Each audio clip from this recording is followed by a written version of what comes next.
नमस्कार, मैं हूं आपके साथ मयंक शर्मा और स्वागत है आपका खबर मध्य प्रदेश में। खबर मध्य प्रदेश के खास कार्यक्रम में आज एक ऐसे ज्वलंत मुद्दे पर हम लोग चर्चा करने वाले हैं जिस पर सभी छात्रों के मन में अभी संशय है। जी हाँ, ये मुद्दा है ऑनलाइन और ऑफलाइन एग्जाम को लेकर। छात्र संगठन और कॉलेज प्रबंधन के बीच में बहुत दिनों से एक कशमकश देखी जा रही है कि छात्र संगठनों का कहना है कि परीक्षा जो है ऑनलाइन या फिर ओपन बुक परीक्षा प्रणाली से ली जाए, जबकि कॉलेज प्रबंधन का यह कहना है कि परीक्षा शासन के द्वारा ऑफलाइन कराने की बात कही गई है। तो इस मामले में हमने खास चर्चा के लिए बुलाया है जिला संयोजक एनएसयूआई से मयंक खरे को, और फाइनल ईयर के स्टूडेंट है हमारे साथ ऋषभ जैन। सबसे पहले मैं आप दोनों का इस कार्यक्रम में स्वागत करना चाहूँगा। और सबसे पहला सवाल मैं जिला संयोजक एनएसयूआई की जो है उनसे पूछूंगा कि आप ऑनलाइन के जो पक्ष में बोलना चाह रहे हैं, तो ये क्या आप अपने विचार रखेंगे इसमें? जी, जैसे कि अभी के समय में पिछले 2 सालों से जो कोविड की लहरें और नए-नए वेरिएंट्स के जो आना हो रहा है, नए वेरिएंट्स आ रहे हैं। जैसे पिछले साल भी डेल्टा वेरिएंट आया, जब हमने मार्च अप्रैल में यूनिवर्सिटी से निवेदन करके और शासन से अपना एक आंदोलन करके हमने परीक्षाओं को कैंसिल कराया था, और परीक्षाएं कैंसिल होने के 10-15 दिन बाद ही शासन ने लॉकडाउन की घोषणा कर दी थी।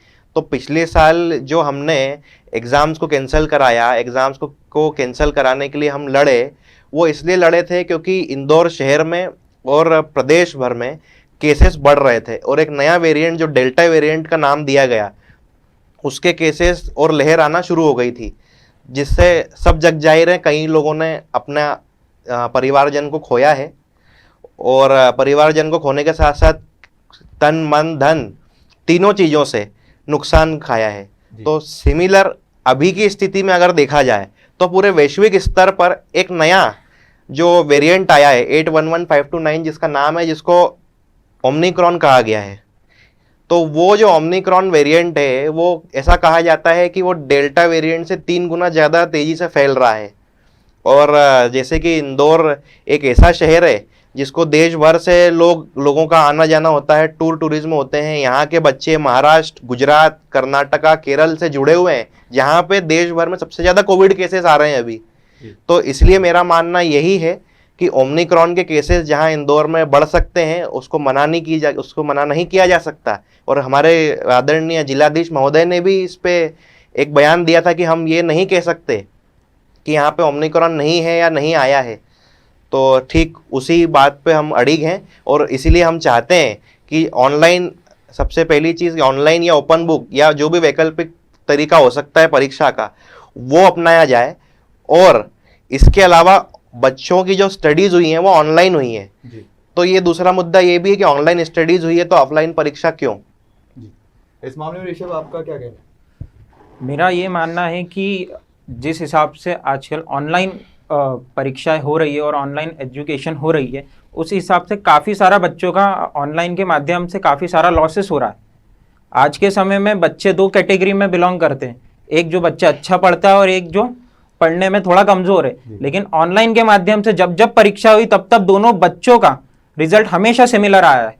और जहां तक मेरे मित्र ने कहा है कि वेरिएंट फैल रहा है, तो वेरिएंट हर जगह पे फैल रहा है। आज इंदौर में 56 है, आज इंदौर में इतने सारे पब्स है, इतने सारे बच्चे जब अपनी पार्टी करने जा सकते हैं अगर उन पब्स में, तो क्या वो 1-2 मीटर की दूरी पे क्लासेस में बैठ के एग्जाम नहीं दे सकते? आज वही बच्चे, विश्वविद्यालय के वो बच्चे जो आज कह रहे हैं कि हमें ऑनलाइन एग्जाम देनी है, आज वही बच्चे कॉलेज के प्रीमाइसेस में बैठे बैठे अपने यूट्यूब, अपने इंस्टाग्राम या जिस भी सोशल नेटवर्किंग साइट से जुड़े हो वहाँ पे कमेंट कर रहे हैं कि हमें ऑनलाइन एग्जाम देनी है। और बल्कि वो खुद ही उस कॉलेज में बैठ के अभी ये कर रहे हैं और अपने दोस्तों के साथ मटर गश्ती मार रहे हैं। बच्चों का अगर ये कहना है कि बच्चों की एग्जाम ऑनलाइन कराया जाए, बच्चों की शिक्षा ऑनलाइन करी जाए, ठीक है, हमने माना है कि शिक्षा ऑनलाइन करी जाए, वहाँ तक ठीक है, क्योंकि वहाँ पे बच्चों का डेली आना जाना है। लेकिन एग्जाम एक 5 या 6 दिन का रूटीन होता है, और एग्जाम इसलिए ली जाती है ताकि बच्चों के अंदर ये पता चले कि कौन बच्चा कितना काबिलियत है, कौन कितना सीखा है इस पूरे सत्र में। तो अगर सभी बच्चे इक्वली अगर देख देख के अगर चीटिंग करके करेंगे तो बच्चों की काबिलियत का कैसे पता चलेगा? इस साल, पिछले साल मध्य प्रदेश में कॉलेजेस कम पड़ गए थे बच्चों के हिसाब से, क्योंकि बच्चे इतने ज़्यादा पास आउट हुए थे। उसकी वजह ये थी कि बच्चों ने ऑनलाइन के माध्यम से और ओपन बुक के माध्यम से इतनी चीटिंग करी थी, या फिर उन्होंने इतने आसानी से पास हो गए थे कि प्रशासन को भी ये नहीं लगा था कि इतने सारे बच्चे आ जाएंगे। इस कारण कहीं ना कहीं कॉलेजेस कम पड़ गए थे और बच्चों को अपने कॉलेजेस रीओपन करने पड़े थे। खुद विश्वविद्यालय को अपनी सीट से बढ़ानी पड़ गई थी क्योंकि बच्चों के लिए सीटें कम पड़ रही थी। उसका कारण ये नहीं है कि कहीं ना कहीं विश्वविद्यालय में हमारे एकदम से इतने होनहार बच्चे आ गए, उसका मात्र एक कारण ये था कि कई जो बच्चे जो डिजर्व नहीं करते थे आज वो भी आगे बढ़ते जा रहे, और जो बच्चे अपनी मेहनत से 90% लाते थे वो आज भी 90% ला रहे क्योंकि वो अपनी पूरी पूरी क्लासेस अटेंड करते। लेकिन कुछ बच्चे ऐसे बच्चे भी है जो उन्हीं का चीटिंग करके या फिर ओपन बुक के माध्यम से अपने घर पे लिख लिख के शाम को पेपर जमा करके सिखा रहे। अगर बच्चों को ऐसे ही सिखाया जाएगा तो आते समय में बच्चे शायद से चीटिंग करने के अलावा उनके पास और कोई ऑप्शन भी नहीं रहेगा क्योंकि बच्चों ने सीखा ही यही है। जी बिल्कुल सही बात कही ऋषभ आपने। मयंक, आप इस बात से कितने तरह से आप सहमत हैं? जी, रही बात हमारे मित्र ने कहा कि एग्ज़ाम देना ज़रूरी है और ऑफलाइन एग्ज़ाम से जो बच्चे डिज़र्व नहीं करते वो आगे पहुंच जाते हैं, तो मैं उनके नज़र एक तरफ वहाँ लाना चाहूँगा जहाँ पर वैश्विक स्तर में कई देशों ने लॉकडाउन की घोषणा करी है। अभी जो कई प्रांतों में उन्होंने किया है, पूरे देश भर में तो नहीं, कई प्रांतों में उन्होंने किया है। बड़े देश हैं यूके, यूएसए और अपना ऑस्ट्रेलिया में भी थोड़े बहुत हैं, पूरी अफ्रीकन कंट्रीज उससे अफेक्टेड हैं। और एक लाइन कही जाती है, जान है तो जहान है। तो अगर यदि परीक्षा लेने के पश्चात कोई बच्चा संक्रमित होता है और संक्रमित होने के बाद अपने परिवारजन से मिलता है तो क्या उसकी जिम्मेदारी कोई लेगा? दूसरी बात, अगर कोई छात्र को आप अगर बिठा लेते हैं 2 मीटर की दूरी में बैठ के परीक्षा ले लेते हैं, तो क्या एग्जाम सेंटर से बाहर निकलने के बाद कोई इस चीज़ की गारंटी दे सकता है कि छात्र आसपास नहीं मिलेंगे, या उस चीज़ को रोक टोक करी जा सकती है 2 मीटर को लेके? इतनी रोक टोक जहां सरकारें और प्रशासन इतनी रोक टोकों को नहीं कर पा रहा है, तो वो कैसे बच्चे उस चीज़ों को कहेंगे? क्योंकि बच्चों का मन ऐसा तो है नहीं कि हर कोई बच्चा समझदार है, हर कोई बच्चा ठीक है। और रही बात टॉपर्स और अन्य लोगों की, तो उनका ये कहा जा रहा है कि जो डिजर्व नहीं करते उनको डिग्री मिल रही है। तो भारत देश में मुझे ऐसा नहीं लगता कि डिग्री मात्र लेने से कुछ अच्छा हो रहा है छात्रों का।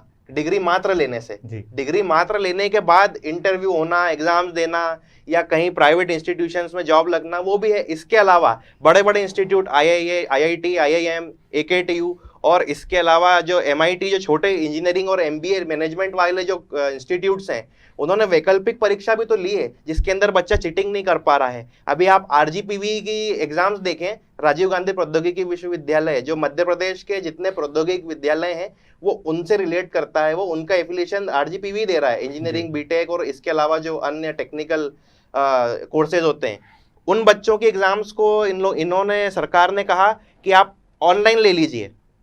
RGPV लेटर निकालता है, कहता है कि RGPV के समस्त बच्चे, RGPV में आज 1 लाख 1.5 लाख से ज़्यादा बच्चे हैं, 90,000 तो सीधे सीधे उनके सिर्फ खुद के ही हैं जी। तो अगर ऐसी स्थिति में RGPV ऑनलाइन ले रहा है और प्रदेश के मुखिया आदरणीय शिवराज सिंह जी स्वयं कह रहे हैं कि बच्चे खूब मन लगा के पढ़ाई करें और परीक्षा दें, तुम्हारा मामा तुम्हारे साथ है। तो अगर RGPV के बच्चे ऑनलाइन एग्जाम दे सकते हैं, RGPV के बच्चे अगर ऑनलाइन दे के पास होते हैं, जबकि वो कोर्सेस टेक्निकल कोर्सेस हैं और vocational courses like BA, BCom, BSc, ये जो वोकेशनल कोर्सेस हैं, जो मतलब जो ऐसे कोर्सेस हैं जिसके अंदर कोई टेक्निकलिटीज ऐसी है नहीं। हो सकता है सिलेबस अच्छा हो, डिफिकल्ट हो, लेकिन जितना ज्यादा टेक्निकल कोर्सेस में ऑफलाइन की नीड है उतनी इसमें तो नहीं है जी। तो क्या मध्य प्रदेश के छात्रों को 2 वर्गों में बांट दिया गया है कि जो RGPV के बच्चा है वो ऑनलाइन देगा और जो अन्य यूनिवर्सिटी का बच्चा है वो ऑफलाइन देगा? जी बिल्कुल। ऋषभ, जैसा कि अभी मयंक जी ने बताया कि इसके बाद क्या अगर आपका मान ले, आपकी बात अगर सरकार मान ले, कॉलेज प्रबंधन मान ले कि ऑफलाइन एग्जाम होनी है, तो अगर ऑफलाइन एग्जाम होने के बाद कोई छात्र संक्रमित होता है तो उसकी जिम्मेदारी कौन लेगा? क्योंकि उसकी तरफ से अभी तक किसी ने कोई क्लैरिटी नहीं दी है जी। तो इस पे कहना चाहता हूं, जैसे कि मेरे मित्र मयंक जी ने कहा है कि कई सारे बड़े बड़े देशों ने ये करा है, तो मैं ये पहले भी बता दूं कि इस पूरी कोविड काल में, इस पूरे 1.5 साल के कोविड काल में हिंदुस्तान से अच्छा अगर किसी ने इसको कंट्रोल करा या फिर बढ़ने के बाद रोका है तो कोई भी नहीं है। शासन प्रशासन, आप हिंदुस्तान के शासन प्रशासन पे आप उंगली नहीं उठा सकते। और जहां तक बात है बच्चों के 2 मीटर की, अगर बच्चों को खुद की इतनी चिंता है ना, तो जो व्यक्ति अपनी चिंता करता है वो हमेशा ध्यान रखेगा। अगर आप इसके लिए आप ये कहना चाहते हैं कि कॉलेज को क्यों नहीं चिंता है उनकी और ये क्यों, तो इसमें कहीं ना कहीं बच्चों को भी देना चाहिए, क्योंकि कॉलेज ये सब बच्चों के लिए करवा रहा है। और जहाँ तक मेरे मित्र ने ये कहा है कि बड़े बड़े कॉलेजेस IIT हो गए, IIMs हो गए ये सब अलग मोड चूज कर रहे हैं। तो मैं उन्हें ये बता दूं कि IIM में पहले MBA के बच्चों के लिए, MBA के कोर्स के लिए पहले 15% वेटेज रहता था कॉलेज के लिए, कॉलेज के मार्क्स को 15% वेटेज दिया जाता था। लेकिन इस साल जो कोर्सेज MBA के लिए जो एडमिशन हो रहे कैट के थ्रू, उसमें ना के बराबर कर दिया, या तो फिर सिर्फ 5% ही वेटेज दिया जा रहा है। उसका कारण क्योंकि IIM खुद ने कहा है कि बच्चे अभी जितने भी आ रहे, हम उनके कॉलेज के स्कोर को हम काउंट नहीं करेंगे, हम उनके ओवरऑल सिलेक्शन में, क्योंकि उसका कारण ये है कि वो भी जानते हैं कि बच्चे इस बार कैसे पास होके आ रहे हैं और कैसे आ रहे हैं। और इसके अलावा जहाँ तक आप IIM और IITs के एजुकेशन की बात करते हैं तो प्रैक्टिकल नॉलेज पे होते हैं। और मैं आपको ये भी बता दूं कि प्रैक्टिकल नॉलेज जो हमारी न्यू एजुकेशन पॉलिसी आ रही वो पूरी तरीके से प्रैक्टिकल नॉलेज पे। अगर आज हमारा बच्चा क्लास में जाने से डर रहा है तो कल को तो मयंक जी कहेंगे कि वो प्रैक्टिकल नॉलेज के लिए ग्राउंड पे नहीं उतर सकता है। और जहाँ तक बात है कि कॉलेज प्रशासन और ये, तो अगर जो बच्चा आज 56 या फिर आज राजवाड़ा जाने में नहीं घबरा रहा है तो उसको एक बार एजुकेशन के लिए, अपनी पढ़ाई के लिए, अपने अच्छे फ्यूचर के लिए एग्जाम हॉल जाने में क्या दिक्कत है। और जहाँ तक मयंक जी ने एक और बात कही कि बच्चे इससे बड़े बड़े NITs MITs हो गए, IITs हो गए, वो पास करवा रहे तो बच्चे अलग अलग हो गए क्या, या दो भागों में बट गए क्या? RGPV मध्य प्रदेश का ही एक यूनिवर्सिटी है जो राजीव गांधी प्रौद्योगिकी विश्वविद्यालय जी मुझे पता है मयंक जी। तो इससे उनका कहना है कि बच्चे दो उसमें बढ़ गए क्या? तो मेरा ये कहना है कि बच्चे ऐसे करके पास तो हो जाएंगे, लेकिन क्या आप बच्चे को क्वालिटी एजुकेशन की अश्योरेंस देते हैं? और मयंक जी, मैं खुद अभी एक स्टूडेंट हूँ, मैंने खुद ने मेरे जीवन के 2 साल इसमें कोविड में बिताए, ये मेरा फाइनल ईयर चल रहा है। आप तो खुद एक लॉ के छात्र रह चुके हैं और आप पास हो चुके हैं और अभी भी शायद से आपकी चल रही है। तो मैं आपको बता दूं कि आप खुद ये बताइए कि आपने ज्यादा उस समय सीखा था, इस समय सीखा था? आप आज भी कोड जाते, आप घर पे बैठे बैठे क्यों नहीं करते? और अगर ऑनलाइन माध्यम इतना ही अच्छा है तो हम आज इस खबर मध्य प्रदेश के ऑफिस में बैठ के क्यों कर रहे हैं? हम ऑनलाइन डिबेट कर सकते थे, ऑनलाइन डिबेट भी बहुत अच्छा माध्यम है। और अभी तो मेरे और आपके बीच में ही शायद से 2 मीटर का फर्क नहीं है। तो ऑप्शन जैसे भी हो, अगर हमें क्वालिटी चाहिए तो हमें कहीं ना कहीं कुछ ना कुछ कॉम्प्रोमाइजेस करने पड़ेंगे। बच्चों को अपने घर से उठ के एग्जाम सेंटर तक आना चाहिए, और ये उन्हीं की भलाई के लिए हो रहा है, क्योंकि इससे उनकी रियलिटी पता चलेगी। आज वो बच्चे 85% लाके कहीं बड़े नहीं बन जाएंगे, हमारा ये मानना है। मयंक जी, बात सिर्फ छात्रों के हित की नहीं है, बात पूरी जनता की है। जनता का ये सवाल है कि सिर्फ छात्रों के एग्ज़ाम देने से ही संक्रमण नहीं फैलेगा। आप देख सकते हैं कि अभी चुनाव, पंचायत चुनाव जो आने वाले हैं, उसमें भी सरकार ज़ोरों शोरों से अभी लगी हुई है। पंचायत चुनाव टल नहीं रहा है, तो क्या वहाँ पर भीड़ एकत्रित करने से, ये सभाएं करने से संक्रमण नहीं बढ़ेगा? ये जनता का सवाल है। देखिए, जनता का सवाल जहाँ तक है तो उस जनता का हिस्सा मैं भी रहा हूँ, और बीच लॉकडाउन के समय भी उपचुनाव हुए हैं जो अपने मध्य प्रदेश की कुछ विधानसभा सीटों पर हुए थे। तो वो उस समय भी हमने विरोध दर्ज जरूर कराया था कि लॉकडाउन के बीच में जो उपचुनाव की घोषणा हुई है वो गलत हुई है, लॉकडाउन के बीच में नहीं होना चाहिए। रही बात पंचायत चुनाव की, तो हमारे इंदौर शहर के नगर पालिका चुनाव कोविड के चक्कर में कितने समय से टले आ रहे हैं, ये जग जाहिर है, क्योंकि इंदौर शहर में नगर निगम के चुनाव अपने आप में एक बहुत बड़ा प्रतिष्ठा का विषय होता है। और रही बात आम जनता के और अन्य लोगों की, तो मैं आपको सूची दे सकता हूं। जो मेरे टच के कई ऐसे बच्चे हैं जिनके पेरेंट्स से मेरी कई बार बात हुई है, उनका ये कहना है कि भले ही हम हमारे बच्चों को 1 साल ड्रॉप करा लेंगे, लेकिन हम या तो ऑनलाइन होगी तो एग्जाम देने देंगे, वरना हम इंदौर नहीं भेजेंगे, क्योंकि इंदौर एक ऐसा एजुकेशन हब बन चुका है जहां से पूरे आसपास के जिले से ही नहीं, पूरे प्रदेश भर से छात्र आते हैं। तो मैं ये बताना चाह रहा हूं कि कई प्रतिशत छात्र इंदौर में ही नहीं है हाल फिलहाल की स्थिति में। एग्जाम होगी, शासन अगर एग्जाम लेता है तो छात्रों को आना ही होगा, वो बात दूसरी है। लेकिन हाल फिलहाल की स्थिति यही बोलती है कि छात्र अभी आना नहीं चाह रहे हैं, या उनके पेरेंट्स नहीं भेज रहे हैं, कारण ये है। और रही बात, ये पब्स खुल रहे हैं, होटल्स खुल गए हैं, तो उसका यदि सब कुछ खोल दिया गया है तो उसका रिजल्ट 1 दिसंबर से आज तारीख तक मालूम पड़ गया है, जिसके अंदर 150 प्लस इंदौर में केसेज हैं कोविड के। तो वो उसी का नतीजा है कि जो 56 पर, सराफे में, और जो इंस्टीट्यूट्स हैं या और इन्होंने 1-2 जगह के और नाम लिए थे, पब्स हैं, तो वहां पर जो छात्र छात्राएं या अन्य लोग जा रहे हैं, ये उसी का नतीजा है कि धीरे धीरे ये बढ़ते जा रहा है। और सबके जनता को भी ये मालूम है कि अभी रिसेंट की स्थिति में हमारे जिलाधीश महोदय ने धीरे धीरे रिस्ट्रिक्शंस को बढ़ाने को कहा है। कल होम मिनिस्ट्री नहीं, स्वास्थ्य मंत्रालय जो है अपना, हेल्थ मिनिस्ट्री के सेक्रेटरी ने एक लेटर निकाल के समस्त जितने भी भारत के जितने भी प्रदेश और मतलब स्टेट और यूटीज हैं उनको ये कहा है कि आप अब धीरे धीरे रिस्ट्रिक्शंस लगाना शुरू करें, कोविड का जो एक गाइडलाइंस है उसको लागू करना शुरू करें, क्योंकि हमें ये रिसर्च और कई डॉक्टरों से ये इनपुट मिल चुका है कि आने वाले समय में नए साल से संक्रमण की बढ़ने की संभावना बहुत है।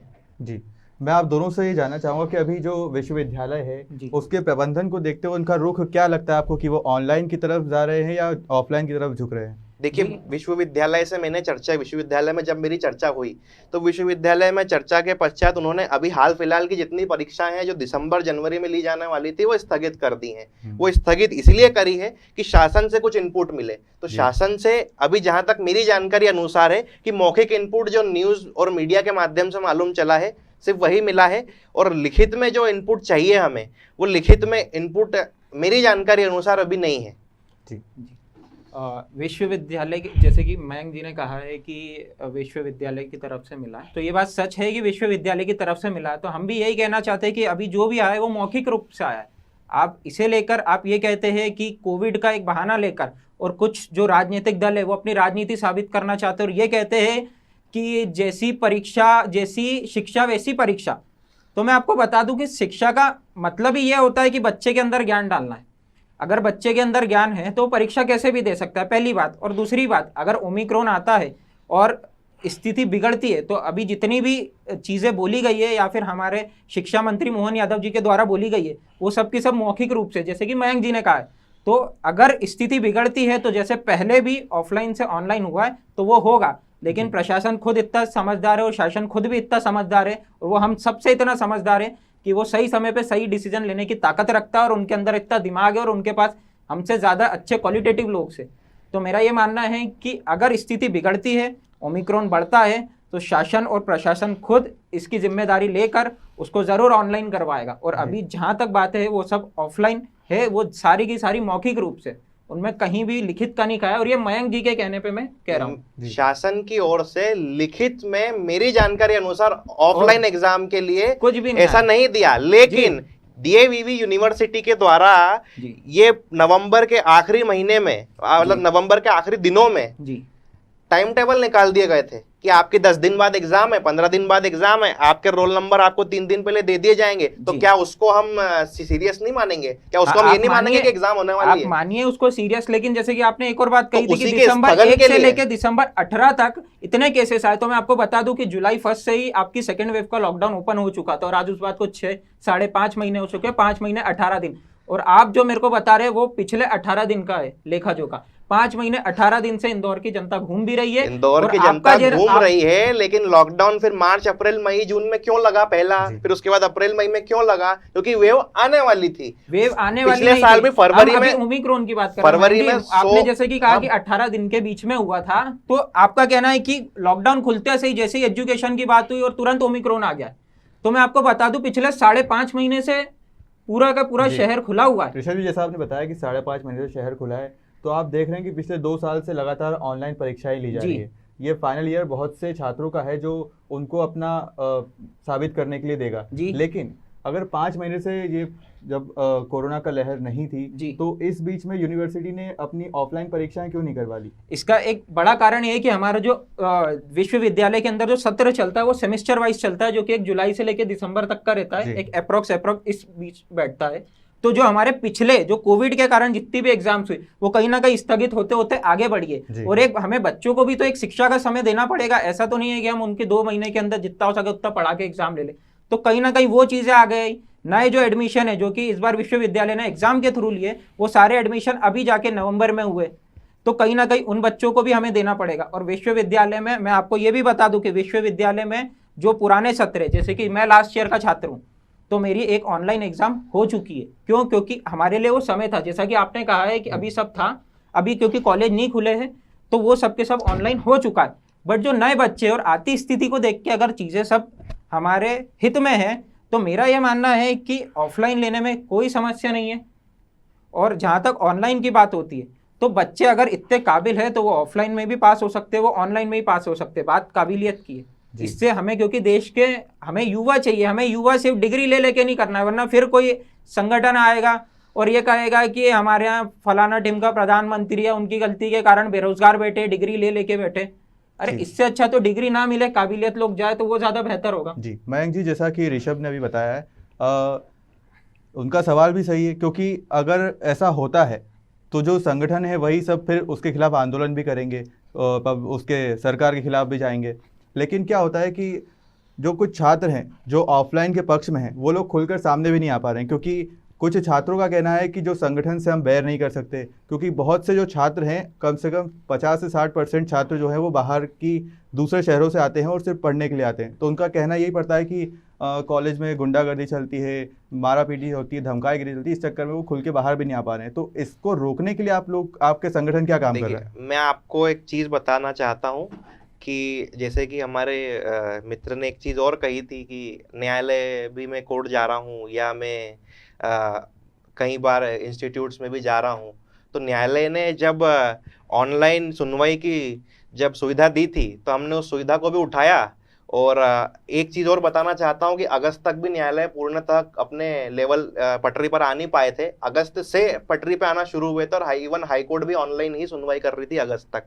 मयंक जी, विश्वविद्यालय भी अभी जी, तक जी, जी, आया मैं ही बता नहीं रहा है हूँ। ऑफलाइन। वो मैं आपको ये भी बता रही दूं, बात और जहां विश्वविद्यालय तक की, विश्वविद्यालय की बात है, और विश्वविद्यालय में मैं आपको बता दूं, मैं खुद विश्वविद्यालय का छात्र हूं। आप ही के विश्वविद्यालय ने अभी स्कूल ऑफ लॉ के एग्जाम्स जी ऑनलाइन लिए। जी लिए, मेरी भी लिए। वही ऑटोनॉमस यूनिवर्सिटी ने अभी लिए। मतलब जी, मेरी भी विश्वविद्यालय का लिए। जो ऑटोनॉमस का छात्र है वो अलग है, और जो हमारे ये जो अन्य बच्चे हैं, ये एंटी कोविड बच्चे हैं। मैं ऐसा तो वो है नहीं। आपको ये भी बता दूं कि डीएवीवी खुद में एक ऑटोनॉमस यूनिवर्सिटी, और वो खुद के फैसले लेने के लिए सक्षम है। बिल्कुल। और जहां तक बात है, मैं खुद विश्वविद्यालय के यूटीडी का छात्र हूं, तो मैं आपको ये बता दूं कि हमारे 70 से 80% बच्चे जो रहते हैं वो बाहर के रहते हैं। और आपका जहां तक कहना है कि बच्चे जो है आपके पास मैसेज आते हैं, उनके पिताजी या फिर उनके पेरेंट्स के मैसेज आते हैं, तो मैं आपको ये भी बता दूं, बच्चे के हमारे पास इसलिए भी मैसेज आते हैं कि भैया कॉलेज खुलवाओ ना, भैया कॉलेज क्यों नहीं खुलवा रहे हो आप। आपकी अगर आप एचओडी मैडम से अगर आपको जानती है, वो आपकी अच्छी बातचीत, तो आप उनसे जाके कॉलेज खुलवाने के कहिए। और मयंक जी, आप मुझे जितने बताएंगे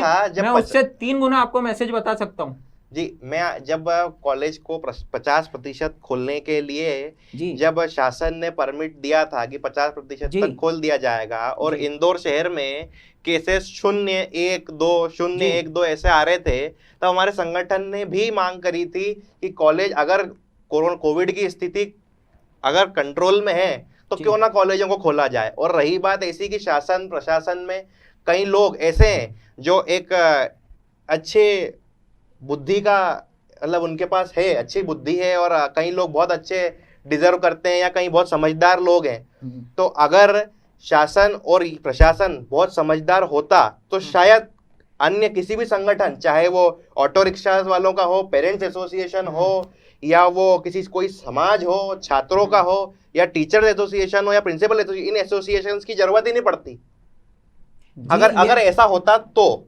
अगर शासन प्रशासन हर चीज में सही होता तो। और रही बात इतने समय की, मयंक जी, मैं आपको ये भी बात बता दूं कि जितने भी आप संगठनों की बात कर रहे हो, वो संगठन अपने खुद के मत को रखने के लिए बनाए जाते। संगठन कभी भी फैसला लेने के लिए नहीं बनाया जाता। फैसला लेने के लिए फैसला यूनिवर्सिटी नहीं लिया, यूनिवर्सिटी ने फैसला लिया है, हमने फैसला नहीं दिया, बच्चों ने अपने हमारी ओर से कोई ऐसा व्यक्ति नहीं गया वहां जाके कि रजिस्ट्रार साहब आप उठिए, हम बैठेंगे और हम एग्जाम कैंसिल करेंगे। नहीं, आपके संगठन से भी लोग गए, और हम भी जानते हैं। और जहां तक गुंडागर्दी की सर ने बात बोली, तो हम भी जानते हैं और हम भी देखते आए। हमने विश्वविद्यालय में ऑफलाइन क्लासेस भी अटेंड करी है। कौन संगठन ने कितना करा है और किसके लिए कैसे करा, और किसने कितनी गुंडागर्दी करी है, हम भी हमारी आंखों देखी कर। ये बात शासन प्रशासन को भी मालूम है कि 2020 में जब हॉस्टल में बच्चे यहाँ फंस गए थे, और जब अचानक से लॉकडाउन की घोषणा हुई थी, तो श्रीमान जिलाधीश के सहयोग से ही हमने कई बच्चों को बसों के माध्यम से घर पहुंचाया। और उसके बाद जो टिकट 400-500 रुपए की मिला करती थी, जब वो 2600 रुपए और 3000 रुपए की मिली, जब हमारे ही संगठन ने उनसे शिकायत करवा के उन बसों के परमिट तक रद्द करवाए।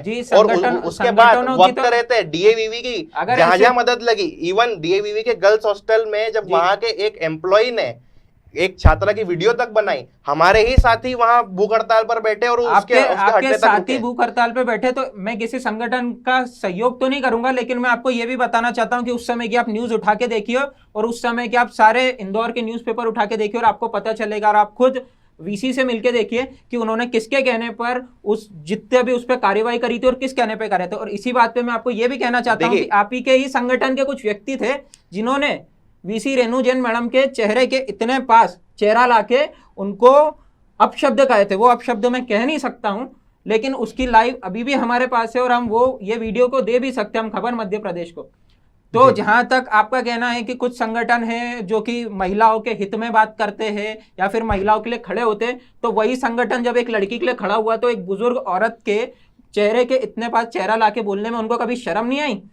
उनको ये नहीं लगा कि वो बुजुर्ग औरत भी किसी के घर की महिला है? उन्हें तब ये कभी नहीं लगा था।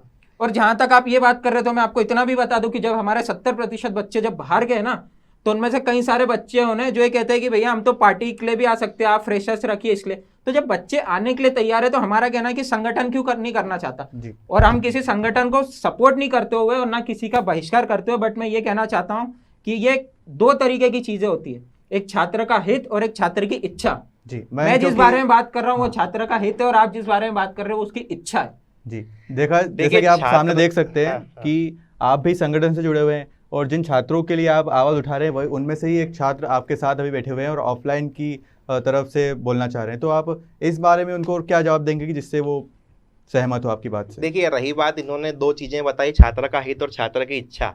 मैं ये बताना चाहता हूं कि हमने हमेशा कार्य छात्र के हितों के लिए किया है, कभी भी छात्र की इच्छाओं पर काम नहीं हुआ है। यदि इच्छाओं पर काम हुआ होता तो यूनिवर्सिटी का बंटाढार हो गया होता। यदि इस प्रकार का चीजें होती तो कि छात्र की इच्छा ये है, छात्र की तो कई इच्छाएं हो सकती हैं, छात्रों की तो कई इच्छाएं, बहुत से छात्र ऐसे जिनकी इच्छा है कि हमें और सिलेबस दे दिया जाए, बहुत सौ की कम है, तो वह हित और इच्छा वाली बातों को मिलाया नहीं जा सकता। बहुत सारी और इच्छा वाली बातों को मिलाया नहीं जा सकता। मानना है कि ऑनलाइन के माध्यम से अभी जितने भी बच्चे आ रहे हैं और जितने भी बच्चे बाहर निकल रहे हैं, यहाँ तक कि IIM और IIT तक बेवकूफ है, हमारे मित्र का ये मानना है। मैंने कहा बोला बेवकूफ है? मैंने इस शब्दों का प्रयोग नहीं करा, आप बोल रहे बेवकूफ है, मैंने तो अभी नहीं कहा। आपका ये कहना है कि IIT और IIMs ने अपने सिलेक्शन, IIT IIMs ने अपने सिलेक्शन क्राइटेरिया में से, एकेडमिक्स में से कॉलेज को कोई परसेंटेज ही नहीं दिया।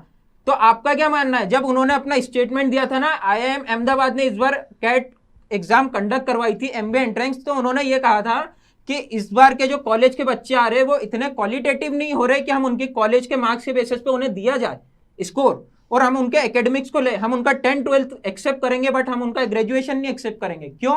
वो इसलिए क्योंकि देखिए 2020 का बच्चा है, ठीक है, कोविड में ऑनलाइन में पास हुआ जी, शायद 3 या 4 वर्ष का उसका कोर्स रहा होगा जी। प्रथम वर्ष तो उसने ऑफलाइन दिया, द्वितीय वर्ष तो ऑफलाइन दिया, तृतीय तो दिया, ऑफलाइन दिया कि नहीं? हो सकता है चतुर्थ उसने नहीं दिया, आपको मैं बता दूं कि मध्य MBA के 80% बच्चे जो रहते हैं वो BBA और BCom से पास आउट होते हैं, उनका कॉमर्स बैकग्राउंड रहता है। मैं आपको ये भी बता दूं, तो आपका ये कहना है कि जो बड़े बड़े इंस्टीट्यूट है या फिर जो बड़े बड़े लोग हैं उनका इस चीज में विकल्प जो उन्होंने चुना है वो गलत है और किसी संगठन का सही। मैं किसी संगठन को गलत ना कह रहा कि मैं भी आपसे, मैं छात्र हूं। RGPV सरकारी तंत्र है, हाँ या ना? सरकारी तंत्र है, हाँ या ना जी? RGPV में लाखों, मतलब 1 लाख 1.5 लाख जितने ही बच्चे हैं जी, उन्होंने वैकल्पिक व्यवस्था क्यों अपनाई? शासन ने उनको क्यों कहा कि आप वैकल्पिक व्यवस्था ले लें? अन्य बच्चे इस प्रदेश के नहीं है क्या? क्या अन्य बच्चे उन तथाकथित मामा के भांजे भांजी नहीं है क्या जी? तो बस तो फिर जब बच्चों का इतना हिस्सा, जब देवी अहिल्या विश्वविद्यालय ऑफलाइन चाहता है, आप कह रहे हैं कि बरकतुल्लाह में 1.25 लाख या 1.5 लाख बच्चे, देवी अहिल्या विश्वविद्यालय RGPV में, सॉरी मेरी गलती, RGPV में, मैं आपको बता दूं कि बरकतुल्लाह यूनिवर्सिटी ने ऑफलाइन की घोषणा कर दी है। और जहां तक आप DAV की कहते हैं, DAV के अंदर 2,80,000 से ज्यादा बच्चे हैं एफिलेटेड कॉलेजेस के मिला के, और UTD कैंपस के अंदर 14,000 से ज्यादा बच्चे हैं और 35 से ज्यादा कॉलेजेस है। और मैं आपको ये भी बता दूं, जहां तक आप जैसी शिक्षा वैसी परीक्षा की बात करता है कोई संगठन, मैं नाम नहीं लूंगा, लेकिन जैसी ये बात करते हैं, तो इस साल जो नए बच्चा है जिनका नवंबर में एडमिशन हुआ है, उन सभी के ऑफलाइन कॉलेजेस लगा रहे सभी कॉलेजेस, और वो क्लास में जाके पढ़ रहे। इस साल के जितने भी बच्चे UTD कैंपस के जिन्होंने ऑनलाइन क्लासेस करी है, तो उनका ऑनलाइन कहीं ना कहीं हो गया है, क्योंकि उनके एग्जाम के समय तक कोविड की जो भी गाइडलाइंस थी या फिर पूरी तरीके से यूटीडी को लग रहा था कि हम नहीं खोल सकते हैं कॉलेज, इसलिए उन्होंने उनको ऑनलाइन करवा दिया है। बट जब कहीं ना कहीं कॉलेजेस खुल गए और जैसे कि आपने कहा है कि टाइम टेबल निकाल दिया था देवी अहिल्या विश्वविद्यालय ने, तो उसको स्थगित भी तो करा है जी। आज आपके बच्चे अगर इतने होनहार है तो वो क्या 1 महीने के अंदर पढ़ नहीं सकते? और मैं आपको ये भी बता दूं कि पंचायत चुनाव के कारण 8 या 9 तारीख में शायद से पंचायत चुनाव है, तो 15 तारीख के पहले तक कोई भी एग्जाम होने के चांसेस नहीं है। तो अगर बच्चे इतने होनहार है तो वो क्यों ना जाके पढ़े?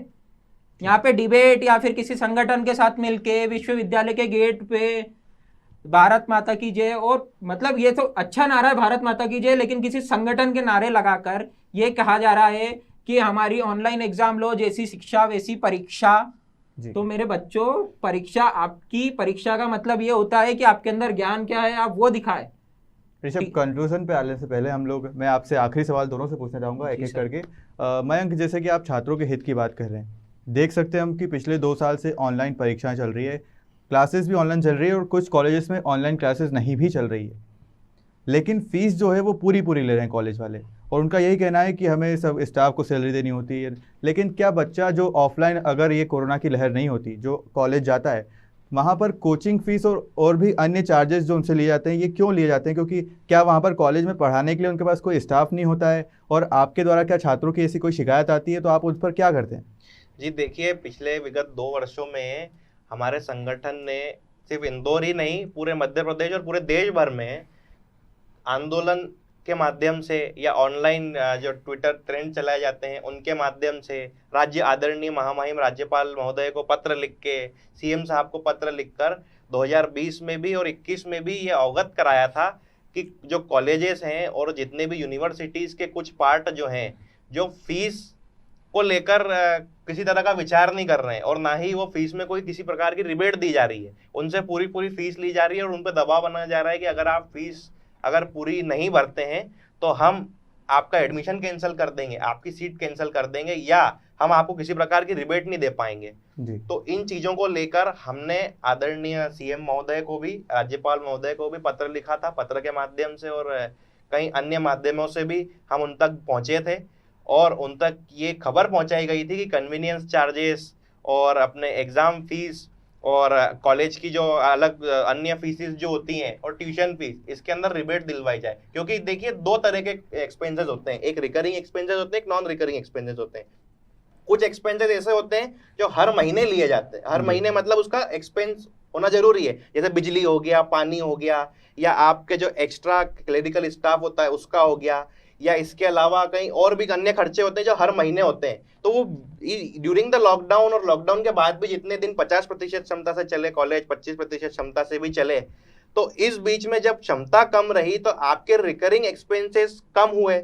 जब आपका खर्चा कम हुआ तो उन चीज़ों को कोविड की स्थिति देखते हुए, जैसे कि हम छात्रों और हम सब चाहते हैं कि एक कॉपरेशन बना रहे सबके बीच में, तो between the institutes and parents और गवर्नमेंट एंड पेरेंट्स के बीच में कॉपरेशन इसी हिसाब से हो पाएगा कि जो रिकरिंग एक्सपेंसेस उनके कम हुए या उनका कहीं ना कहीं खर्चे बचे हैं तो उन चीज़ों को वो एज अ बेनिफिट स्टूडेंट को दें जी।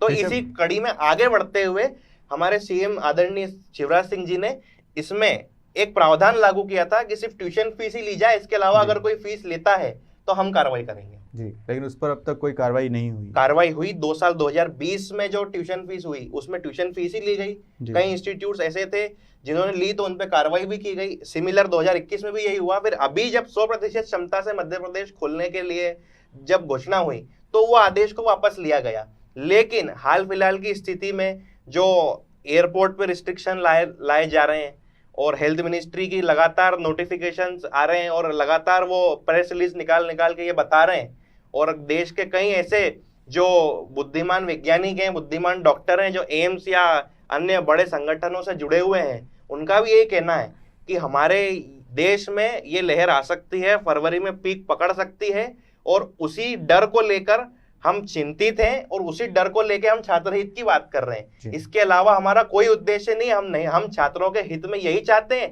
कि जो हो अच्छा हो, छात्र के लिए भलाई हो। हमने कभी भी किसी छात्र के बुरे के लिए कोई कार्य नहीं किया है जी। ऋषभ, क्या आप इस बात से सहमत है कि जो कोचिंग फीस, ट्यूशन फीस जो होती है ये कॉलेज द्वारा जो ली जाती है और इसके अलावा जो एक्स्ट्रा क्लासेज इन्हें पढ़ाई जाती है वो एक छात्र के लिए सही है या वो लेना चाहिए कॉलेज प्रबंधन द्वारा? Extra fees, tuition fees, coaching fees जो होती है, क्या ये सहमत है आपकी कॉलेज में पढ़ाई नहीं हो पाती उतनी तो आपको कोचिंग या ट्यूशन जाने की ज़रूरत पड़ती है? अगर कोचिंग या ट्यूशन जाने की ज़रूरत पड़ती है, अगर इस बात पे देखा जाए तो वो हर बच्चे के लिए अलग अलग होता है, लेकिन जहाँ तक फीस की बात है तो मैं कहीं ना कहीं ये सिर्फ हमारे मित्र के संगठन नहीं, मैं ये सभी संगठनों का मैंने ये देखा था 2020 में सभी संगठनों, छात्र संगठनों ने करा था और ये बहुत अच्छी चीज़ थी, क्योंकि कोविड काल में कहीं ना कहीं लोगों को जितना शारीरिक रूप से नुकसान हुआ या फिर जितना फैमिली तौर पे हुआ उससे कहीं ज़्यादा फाइनेंशियली हुआ था जी। तो कहीं ना कहीं संगठनों के लिए, इसके लिए तो हम बहुत शुक्रगुजार हैं उनके। और जहाँ तक बात है कि ट्यूशन फीस, तो ट्यूशन फीस पढ़ाई की होती है, आप वो ज़रूर लीजिए, हम वो देने के लिए भी तैयार है। लेकिन जैसे कि हमारे मित्र ने कहा है कि जो एक्स्ट्रा एक्सपेंसेस है, क्योंकि जब कोविड काल में जब खुला ही नहीं था और मुख्यमंत्री जी ने जैसे कि ये करा था आदेश, तो हम इसको लेके भी बहुत, हमारे लिए बहुत बढ़िया हुआ था ये, क्योंकि जब कॉलेजेस में जब पंखे चले ही नहीं, आपकी इलेक्ट्रिसिटी यूज़ नहीं हुआ, आपका पानी यूज़ नहीं हुआ है, आपका स्टाफ जब काम ही नहीं कर रहा है, जब अपनी फुल एफिशिएंसी पे, सैलरी भी तो कम दी उनको गई। हाँ, तो उनको सैलरी कम देना लाजमी है, क्योंकि वो व्यक्ति ने जिस व्यक्ति ने, एक स्वीपर ने अगर आके झाड़ू पोछा नहीं करा, अगर आप उसको सैलरी दे रहे हैं तो आप भी सिर्फ इसीलिए दे रहे हैं हम उसे, ताकि वो उसका घर का खर्चा निकाल ले इस पेंडेमिक के बीच में। बिल्कुल। तो कहीं ना कहीं ये हमारे मुख्यमंत्री जी और जितने भी छात्र संगठन है, और ये सिर्फ हमारे मित्र के छात्र संगठन नहीं, और भी सारे छात्र संगठन होते जिन्होंने एक साथ आवाज उठाई थी। जितने भी छात्र संगठन हैं उनका एक एम है, सिर्फ एक एम है, छात्र हित होना चाहिए जी। बस। और ये चीज छात्र हित में थी और हम इसके लिए हम शुक्रगुजार भी है, हम सिर्फ आप ही के नहीं, हम सभी छात्र संगठनों के शुक्रगुजार है इस चीज। तो इस डिबेट को हम यही विराम देते हैं और इन हमारे दोनों मेहमानों की राय विचार आपको कैसे लगे आप कमेंट्स में ज़रूर बताइए, और इसी तरह की और भी कई मुद्दों पर आप अगर ऐसी चर्चा चाहते हैं तो बिल्कुल कमेंट्स में आप बता सकते हैं। तब तक के लिए देखते रहिए खबर मध्य प्रदेश।